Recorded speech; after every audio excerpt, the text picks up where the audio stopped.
nome do Pai, do Filho e do Espírito Santo. Amém. Bom dia. Hoje é sexta-feira, dia 22 de agosto. A igreja celebra Nossa Senhora Rainha. A palavra de Deus é de São Lucas, no primeiro capítulo. Naquele tempo, o anjo Gabriel foi enviado por Deus a uma cidade da Galileia chamada Nazaré, a uma virgem prometida em casamento a um homem chamado José. Ele era descendente de Davi e o nome da virgem era Maria. O anjo entrou onde ela estava e disse: Alegra-te, cheia de graça, o Senhor está contigo. Maria ficou perturbada com essas palavras e começou a pensar qual seria o significado da saudação.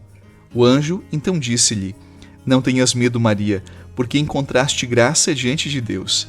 Eis que conceberás e darás à luz um filho, a quem porás o nome de Jesus. Ele será grande, será chamado Filho do Altíssimo, e o Senhor Deus lhe dará o trono de seu pai Davi.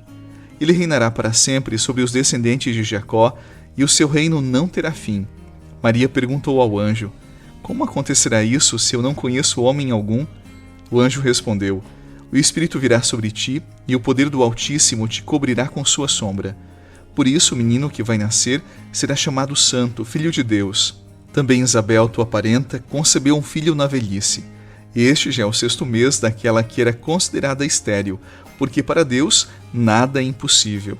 Maria então disse: Eis aqui a serva do Senhor, faça-se em mim segundo a tua palavra.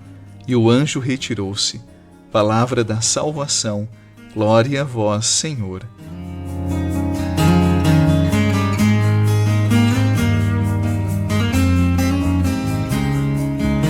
A palavra dessa sexta-feira ela é fantástica. Ela traz elementos aqui que são muito preciosos. Veja só. O Evangelho fala que um anjo de nome Gabriel, ele foi enviado da parte de Deus, e anjo é mensageiro, para ir ao encontro de uma jovem e fazer a ela um convite que mudaria a história da humanidade. A minha história e a sua também. Só que essa virgem, ela vivia num lugar muito pobre, muito esquecido. Segundo relatos da época, tinha em torno de 400 habitantes. Mas é justamente aí, num lugar despojado, simples, que Deus entra na história humana. Naquele tempo, as pessoas religiosas elas acreditavam que Deus não estava tão presente no comum da vida, não. Se você quisesse se encontrar com Deus, você precisava fazer uma peregrinação saindo do comum da sua vida até o Templo de Jerusalém.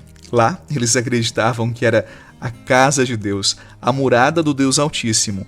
Agora, pensar de que Deus visitaria uma jovem e faria a ela um convite no ordinário da sua vida, no chão da sua casa, era impossível. É por isso que esse texto ele é muito precioso para nós cristãos. Vamos entender melhor. Maria, ela está em Nazaré. Como eu disse para você, uma cidade insignificante e cuidando das coisas simples da sua casa. E é justamente aí, num lugar tão simples, tão desprezado, que não era lembrado pelos poderosos do país, que Deus visita e entra na história minha e sua, na história da humanidade. É como se Deus tivesse saído do templo, dos homens poderosos, e atravessado as portas de uma residência tão comum, tão simples.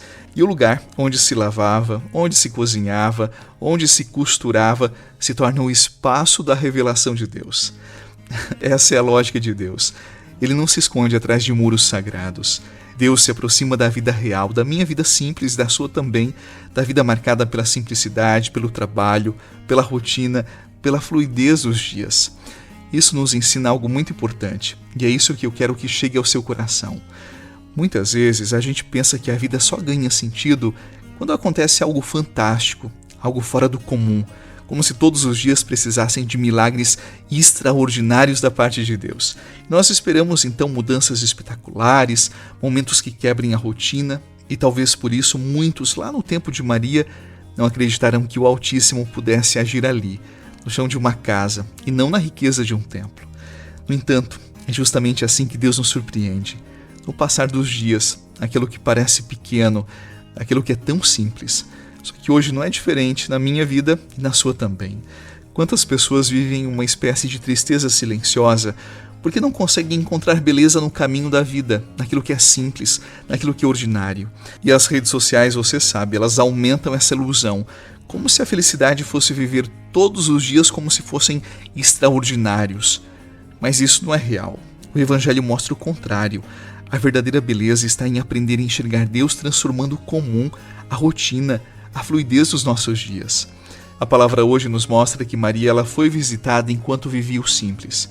Por isso é no chão da vida, no chão mais cru da nossa existência, que a maturidade aparece. A fé convida a você não ficar refém da extraordinariedade, mas a descobrir a presença de Deus no ordinário. São José Maria Escrivá, um grande santo do século passado, ele dizia que a santidade está na vida comum, nos gestos simples de cada dia, quando são feitos com amor. E foi no espaço doméstico, na normalidade de uma casa, que começou a história da minha salvação e da sua também. Não foi na grandiosidade de um templo. É por isso que hoje eu quero dizer para você: valorize o seu ordinário, valorize aquilo que é comum nos seus dias. E acredite, Deus habita o comum. Assim como fecundou Maria no chão da sua casa, Ele pode também transformar e fecundar a sua vida.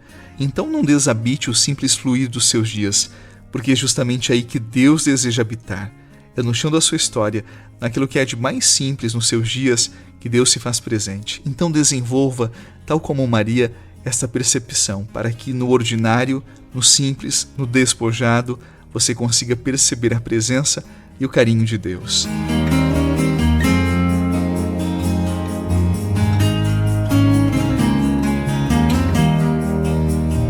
Você já ouviu falar na espiritualidade do cotidiano? Muitas pessoas pensam que Deus se revela apenas no extraordinário, no espetáculo. Só que Deus não se revela fora da nossa história. Pelo contrário, é dentro dela, no chão mais simples da nossa vida. Porque Deus não está distante, Ele se revela naquilo que é comum. No trabalho de cada dia, no cuidado da casa, no estudo e até nos gestos mais simples que Ele se manifesta. E quando você oferece essas coisas tão comuns a Ele, tudo ganha outro sentido. O que parecia rotina se transforma em lugar de encontro. E assim, o extraordinário, ele acontece dentro daquilo que parecia normal, daquilo que parecia repetitivo e muito simples. E como viver isso? Como viver a espiritualidade do cotidiano? Primeiro, sendo fiel no pequeno. Depois, estando inteiro naquilo que você faz. Além disso, quando você cuida dos detalhes, quando você é honesto nas escolhas, quando você é paciente nas relações e agradecido no seu dia a dia, ali você está orando a Deus, mas de uma forma diferente. E nessa simplicidade, naquilo que é tão ordinário, Deus se manifesta, Deus cuida, Deus orienta, Deus dá a você uma palavra discernida para viver tudo isso com beleza e ao mesmo tempo com inteireza.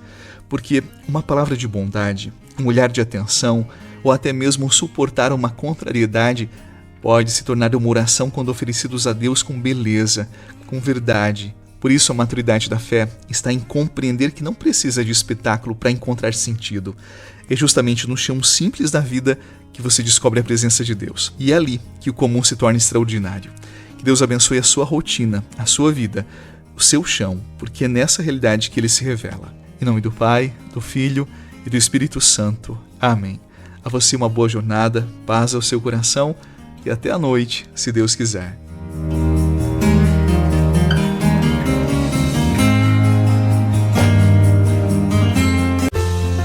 Você rezou com o Padre Eduardo Rocha, pároco da Catedral de Tubarão. Você pode acompanhar todos os dias pelo Spotify, Deezer, Castbox, Google Podcasts e YouTube. Basta procurar Oração da Manhã com o Padre Eduardo Rocha. E se preferir para receber pelo WhatsApp e Telegram, envie a palavra oração para 48 996 44 14 33.